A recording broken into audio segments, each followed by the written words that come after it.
sex. And more specifically, Honorable Speaker, young years, 10, 11, 12, 13 years. Honorable Speaker, something is wrong about our country now. And Honorable Speaker, as I start to support this motion, this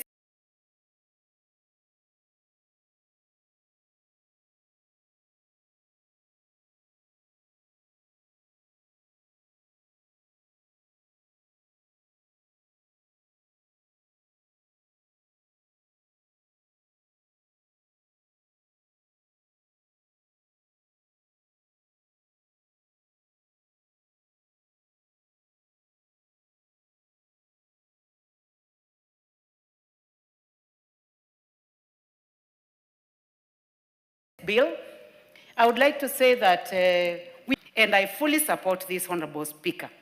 And Honorable Speaker, I would like to say that GB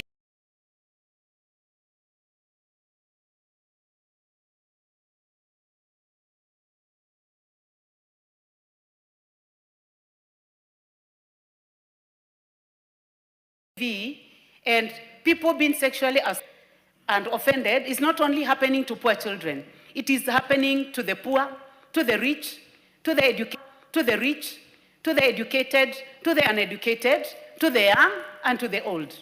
And if, Honorable Speaker, one day we were courageous enough to say that anybody who has ever been sexually offended to make their way to the office of the DCC, and people are given an opportunity and told that it will be in confidence, Honorable Speaker, you will be surprised by the kind of people that will walk into that office. The reason as to why they do not do it is because some are ashamed to say that they have been assaulted. People are ashamed to say that they have been raped.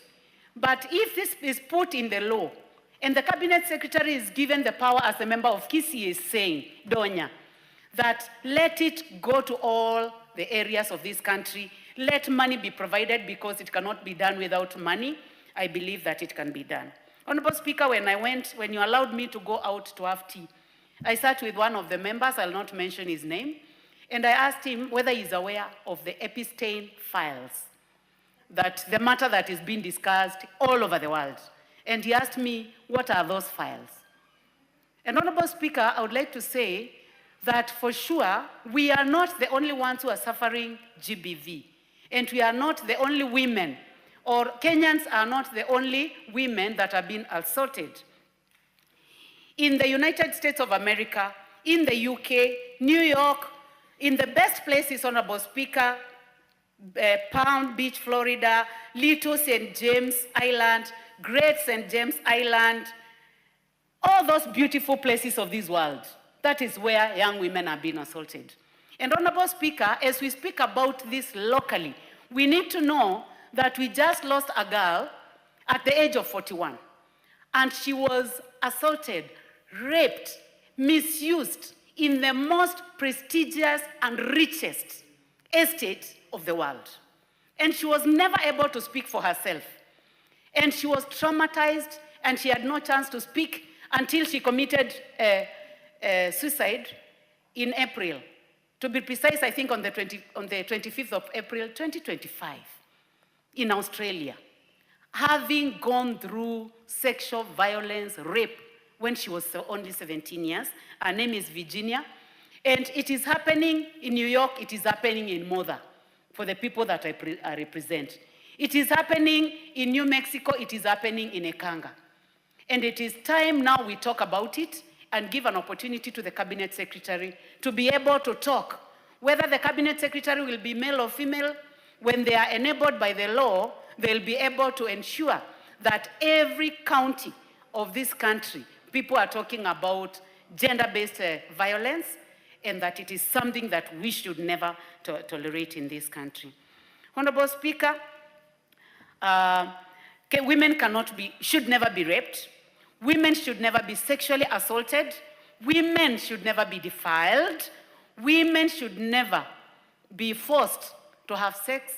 And the worst part of all, Honorable Speaker, young children that we have faced, that we have seen. My most recent experience, Honorable Speaker, I got an opportunity to go and present food 2 weeks ago, and the chief of Kanziko told me that there is a girl that we should give food so that she can go home. And the girl she presented was 9 years old, who has been assaulted.